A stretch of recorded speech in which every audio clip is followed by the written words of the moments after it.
There is a push by the radical left to let boys who, quote, identify as girls compete in women's sporting events. It flies in the face of common sense, and it's destroying female sports because women cannot compete against these men.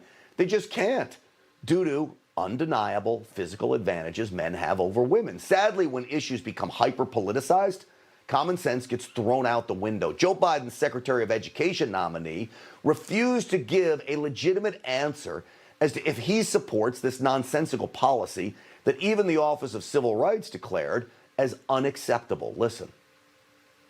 The vast majority of America just wondering, who are these people that think it's okay? From what planet are you from? I mean, to think it's okay that boys would compete with girls in a track meet. I understand that this is a challenge. I look forward to working with you and others to Do you think it's fair to have boys running in the girls' track meet?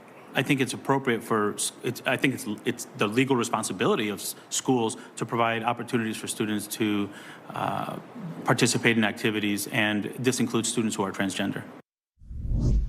First off, thank you, Rand Paul, for asking the question. The secretary or potential secretary's non-answer is ridiculous. The transgender boys do have opportunities. They are more than welcome to compete against other boys.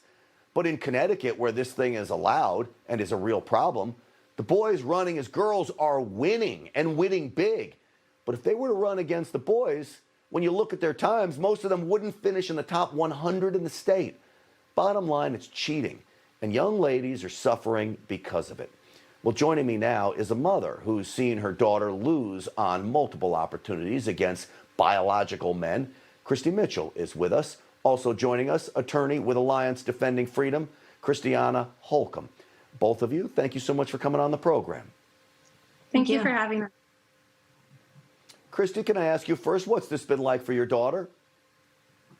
It's just been really tough for my daughter. She lost 4 state championship titles, 2 all New England awards, and countless other opportunities to advance in competition, place higher, medal. And it's just not just been Chelsea, but so many girls week after week, season after season, year after year have lost out on these same opportunities.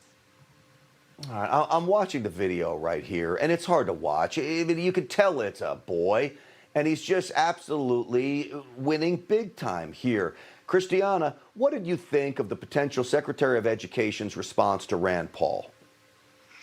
You know, it's deeply disappointing. What I wanted to hear was, we've seen this happen in the state of Connecticut. We know how devastating it is to allow biological males to dominate the girls category. We've seen, 2 biological males in that state take 15 women's state championship titles. But unfortunately, it sounds like Dr. Cardona was more interested in advancing a radical agenda than in standing with biological girls and fairness for female athletes. You notice the girls feel this way. I was just looking at the end of that video. I'm so used to seeing the track athletes, especially females, high-fiving the winner, even giving hugs. He went one way, they went another way here, Christy. And maybe it's because, does this hurt college prospects for your daughter and the other athletes?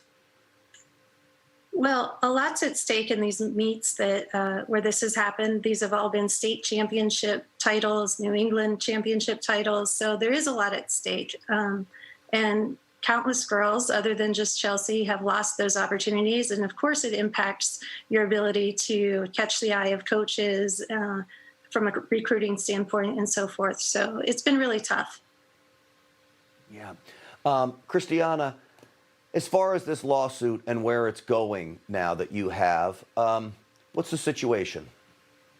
Well, the lawsuit is still ongoing because Title IX is very clear that it was designed to provide young female athletes like Christy's daughter with equal athletic opportunities with males. And so what we're here to do is protect a fair and level playing field for future generations of female athletes, because men and women are different, and we have women's sports as a separate category for that very reason.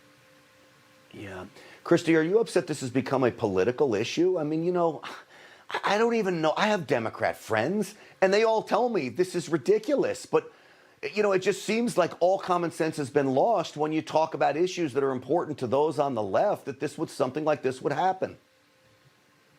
Yeah, it really shouldn't be a political issue, but it absolutely has been turned into one. As you said, people on both sides of the aisle support women and girls in female sports. It's been terrible when we've gone to state lawmakers and so forth to try and get the law changed here in Connecticut, to have it be such a political divide, if you will.